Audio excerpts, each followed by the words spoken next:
The Jags moved to 0-4 this season, still looking for that elusive win. However, we are incredibly lucky, and I've been looking forward to this.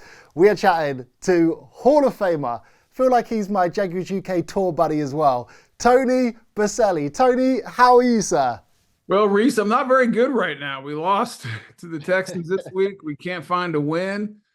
And a team that had super high expectations coming into the season is 0-4. So when you're not winning, nothing is really going too well. So we got to figure this out pretty quickly. Hopefully we can get a win this week against Indy before we head over to the UK.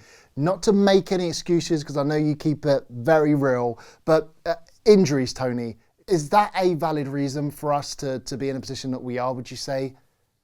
No. Every team in the NFL has injuries. I mean, last week the Texans were without one of their best receivers, Tank Dell, with their number one back was out, and Joe Mixon. They had injuries on both sides of the ball, and that's the NFL. In fact, we were the healthiest I've ever seen us going in to start the season in Miami, which we didn't get a win there. So, like, Sundays come. Every Sunday, you're going to play a game, and you got to play with the guys you have available. That's the story in the NFL. Every team deals with it. And there's no excuses, really. We're just not playing well enough. We're not executing.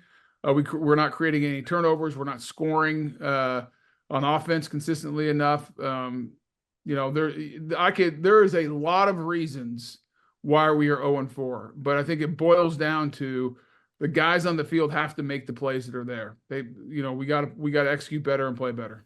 So if you were to speak to the players before the game against the Colts, what areas in this more specifically are you looking to change? What do we need to do to come out with our first win against the Colts?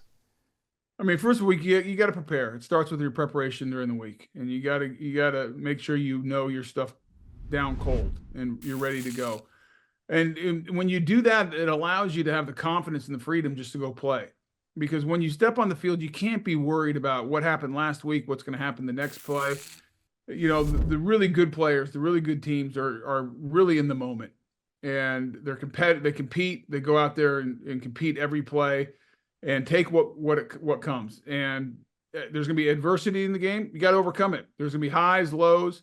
You got to just keep on grinding. You got to keep your head down, keep moving forward, and worry about the task at hand, which is the next play.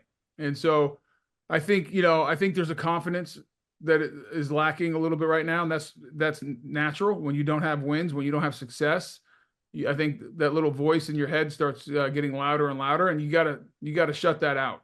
And you got to remember, there's all kinds of tactics you can do. You got to remember and go find film of you having success. Go visualize you doing it the right way, and build your confidence up. And get out there and just go play. We should be talented enough. You look at the season this year. We got blown out against the Bills. That happens sometimes. You don't like it, but every other game we were right there in the fourth quarter with an opportunity to win it. And we just got to make the plays. Defense, you got to get turnovers. We're the only defense, I think, in the NFL that's not got a turnover this year yet. Create a turnover, help your offense out, give short fields, good special teams. And offensively, block them up front and quarterback hit the open guy.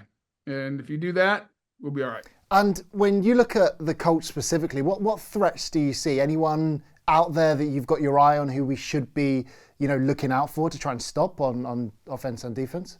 Yeah, I mean, I think Jonathan Taylor is one of the better running backs in the league. He got banged up a little bit last week with a mild high ankle sprain, so that's something we want to watch out. The early reports are that he'll be okay for Sunday.